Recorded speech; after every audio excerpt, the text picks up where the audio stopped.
Hello everyone, this is Archana. Welcome back to my channel Archana PT Classes. Today I have come with a very important task of listening, which is summarize spoken text. This is the first task of listening, which is very important task.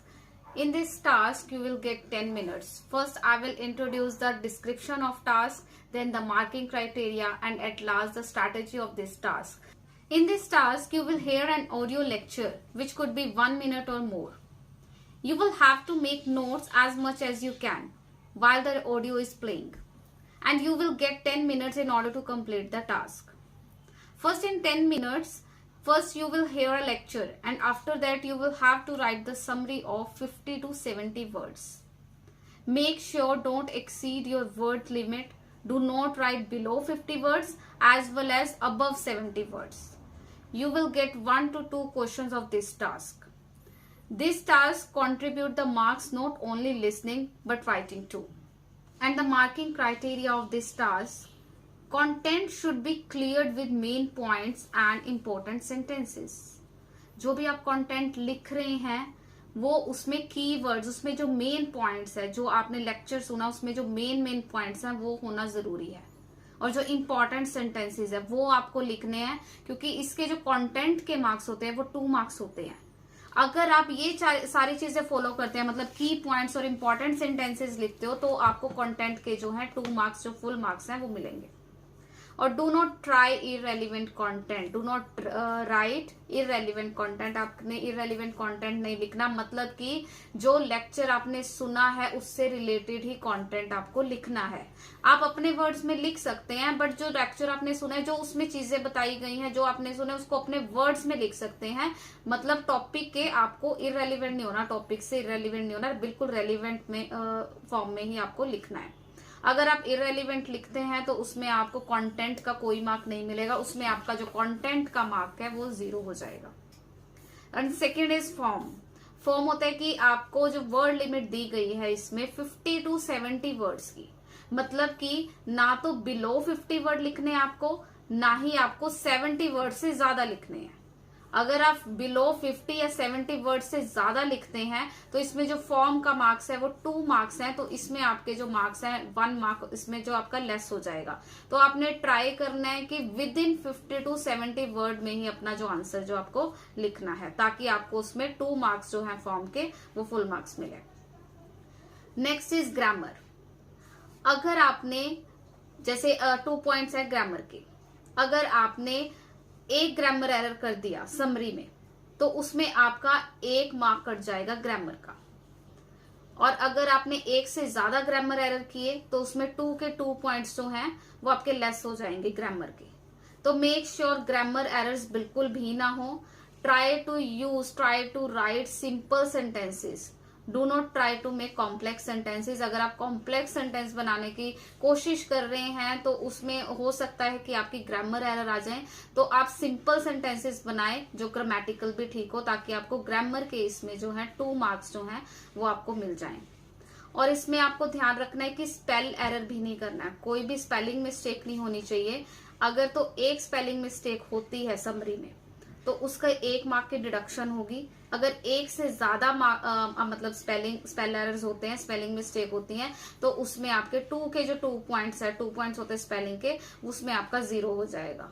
तो make sure जब आप एक बारी लिख लेते हैं अपना answer type कर लेते हैं, तो उसको प्रूफ रीड आपको जरूर करना है, ताकि जो भी आपकी ग्रामर एरर है या स्पेल एरर है वो आप फाइंड आउट कर सके एंड उनको ठीक कर सके.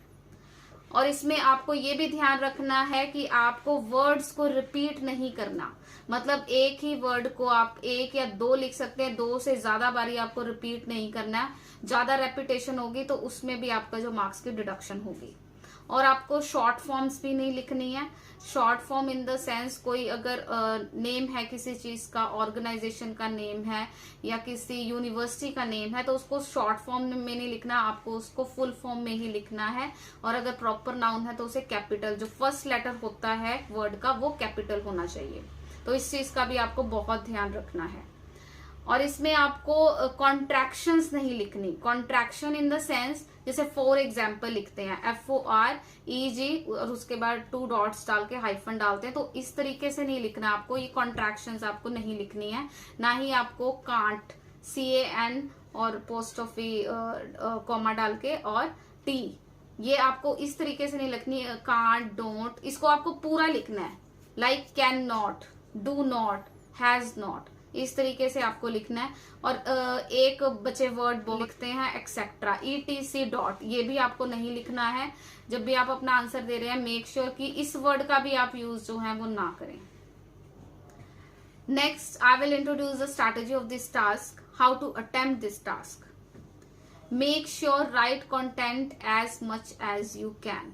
मतलब कि जब भी आप नोट्स बना रहे हैं तो जो कंटेंट है आपने ज्यादा से ज्यादा नोट करना है, ज्यादा से ज्यादा कंटेंट आपको जो है उसमें से पिक करना है, ताकि आप अच्छे से अपना जो आंसर है उसको बना पाए, अच्छे से अपना आंसर जो मॉडिफाई कर सके।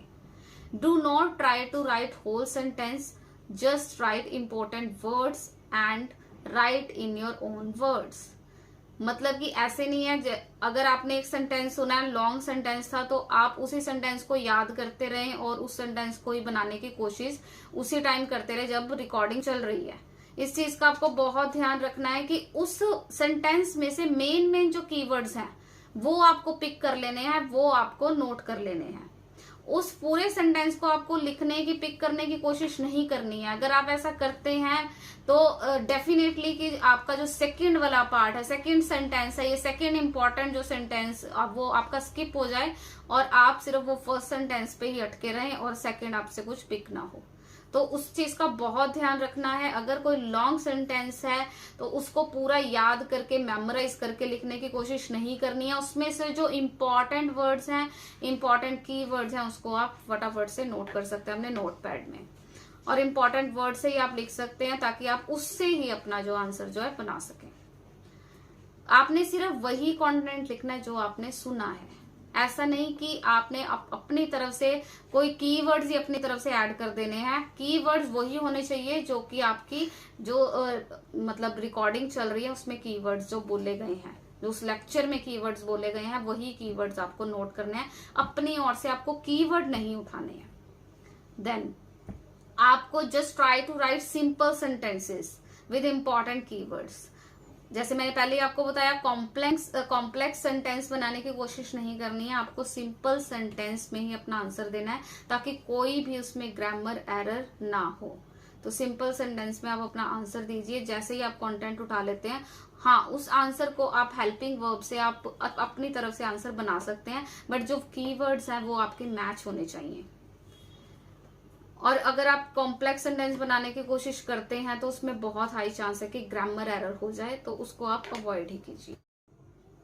जैसे आप स्क्रीन पर देख रहे हैं, ये इस तरीके का क्वेश्चन होगा, summarize spoken text. You will hear a short report, write a summary for a fellow student who was not present. You should write 50 to 70 words. मतलब कि आपको जो अपना आंसर देना है 50 to 70 वर्ड्स के अंदर ही देना है।